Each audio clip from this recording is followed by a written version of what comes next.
ঘরের খবর লইলি নাম।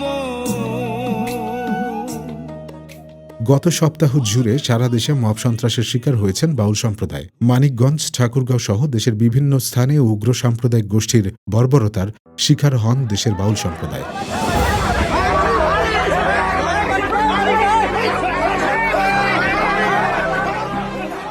23 নভেম্বর রোববার বাউল শিল্পী আবুল সরকারের মুক্তির দাবিতে মানিকগঞ্জ শহরে অবস্থানরত বাউলদের উপর হামলা চালিয়েছে কথিত তৌহিদি জনতা। সকাল 10টার দিকে শহরের শহীদ মিনারের পাশে বাউলরা অবস্থান নিলে এই হামলা চালানো হয়। শহীদ মিনারের পিছনে ওইখানে কোনো চায়ের দোকান আছে, ওইখানে কয়েকজন বাউল শিল্পী চা খাচ্ছিল বা এই ধরনের একটা ঘটনা। তো এখান থেকে ওদেরকে দেখতে পেয়ে তৌহিদি জনতার যে প্রোগ্রামটা হচ্ছিল এখান থেকে একটি অংশ ওদেরকে দেখতে পেয়ে এখান থেকে ধাওয়া করে এবং ওইখানে গিয়ে তাদের উপরে চড়াও হয়। হামলায় 4 জন আহত হয়েছেন, তাদের 3 জনই বাউল শিল্পী। পুলিশ আহতদের উদ্ধার করে মানিকগঞ্জ 250 শয্যা জেনারেল হাসপাতালে ভর্তি করেছে।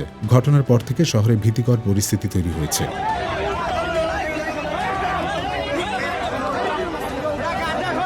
গত 4 নভেম্বর মানিকগঞ্জের ঘিওর উপজেলার জবরা এলাকায় খালাপাগলির মেলায় পালাগানের আসরে যাত্রাপালা হয়। সেখানে বাউল শিল্পী আবুল সরকার যাত্রাপালার মধ্যে মৌলবাদ নিয়ে কথা বলেন, মাজার ভাঙা নিয়েও কথা বলেন।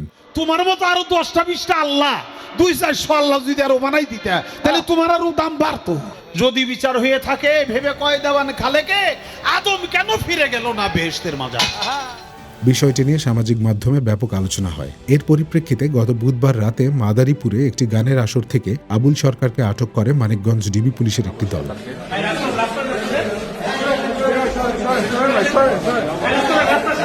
অর্থাৎ ঘটনার সূত্রপাত ঘটে সরকারের হস্তক্ষেপের কারণে। পুলিশ কেন আগ বাড়িয়ে আবুল সরকারকে গ্রেপ্তার করতে গেল? উগ্র মৌলবাদী শক্তির পক্ষে অবস্থান কেন নিল অন্তর্বর্তীকালীন সরকার? এই গ্রেপ্তারের ঘটনায় সরকারের আশীর্বাদ পুষ্ট হয়ে দেশব্যাপী বাউল নিধন শুরু করল মৌলবাদী গোষ্ঠী। আবুল সরকারের অত্যন্ত নিরীহ ভক্ত, তাদেরকে পিটিয়ে আপনারা পুকুরে নামতে বাধ্য করেছিলেন। এ নিয়ে যখন দেশে বিদেশে সমালোচনা শুরু হলো তখন সরকার ভোল পাল্টে ফেলল। গত 27 নভেম্বর উপদেষ্টা পরিষদের বৈঠকের পর আয়োজিত সংবাদ সম্মেলনে প্রধান উপদেষ্টার প্রেস সচিব বলেন, নির্বাচন বা বাউল নিয়ে কোনো আলাপ হয়নি।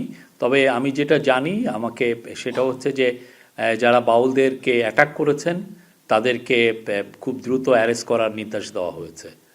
হ্যাঁ, এবং সেই অনুযায়ী মানিকগঞ্জের পুলিশ কাজ করছে। অন্যান্য জায়গায় যদি যেখানেই অ্যাটাক হয়েছে সেই জায়গায় এটা তারা খুব সাঁড়াশি অভিযান করছে। খুব দ্রুত আপনারা ফলাফল জানতে পারবেন। প্রশ্ন হলো তাহলে কাকে গ্রেপ্তার করা হবে তা কি ঠিক করেন প্রধান উপদেষ্টা? তার নির্দেশেই কি আবুল সরকারকে গ্রেপ্তার করা হয়েছিল? সরকার বা প্রধান উপদেষ্টা নির্দেশ দেননি, এজন্যই কি অপরাধীদের গ্রেপ্তার করেনি পুলিশ?